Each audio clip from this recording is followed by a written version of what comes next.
Natural immunity is essential oils.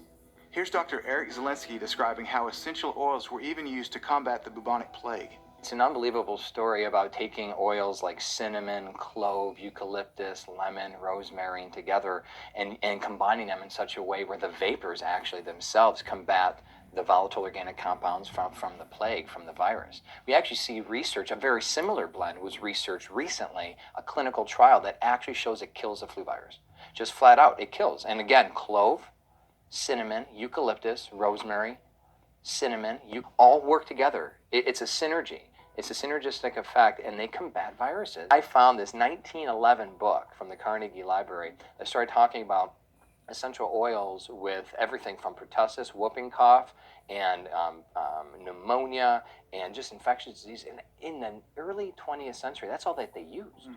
I mean, that's what they used. In World War I, World War II, they were using oregano in time to combat gangrene and infection on the battlefield.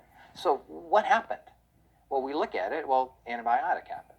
And the government and Big Pharma said, look, we got a solution. And it's cleaner, you don't have to smell like pizza, and it's very simple, and it's cheap. Take a pill. And some people are like, okay, makes sense. Well, that changed the paradigm. When the antibiotics came out, that changed the whole paradigm. That's the reason why we're in the situation that we're in today, if you look at it historically. That was the medicine, especially European doctors. You know, Dr. Valnet from France, that's what they used. And so aromatherapy wasn't, quote, invented until the early 20th century when Rene Gadefus burned his hand in a laboratory experiment. And the story goes, he was just frantic looking for something to help relieve his hand, and he saw a big vat of oil. He put his hand in there. It was lavender oil, just to help relieve it. He would have put it in anything. He was surprised at how quickly it healed and how there was no scarring. He's like, what in the world? What was that? They were just experimenting with lavender oil. Well, it allowed him, it really opened up his eyes to look at the healing properties of lavender and other things, and that's where he wrote a book called Aromatherapy. And that was a French book. That's where we know what we do today based off of his studies now 100 years ago. Aromatherapy is the usage of the therapeutic use of essential oils.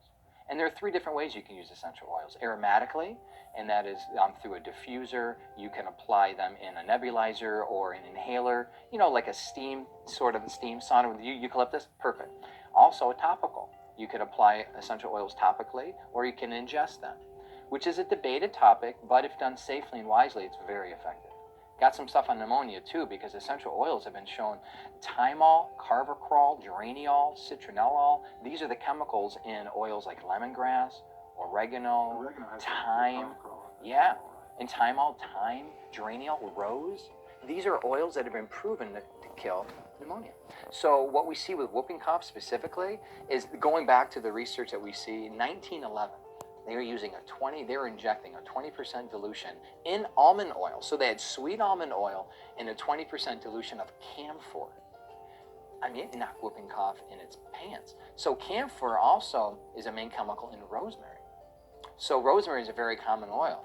And so what that means, folks, if your son or your daughter is battling whooping cough, even using it aromatically. But again, what's in that blend we talked about? Cinnamon, clove, rosemary, eucalyptus. I mean, they figured out how to kill the bubonic plague. Those oils are also effective against whooping cough as well. Essential oils are most definitely time-tested medicine, and they help support natural immunity and the entire immune system.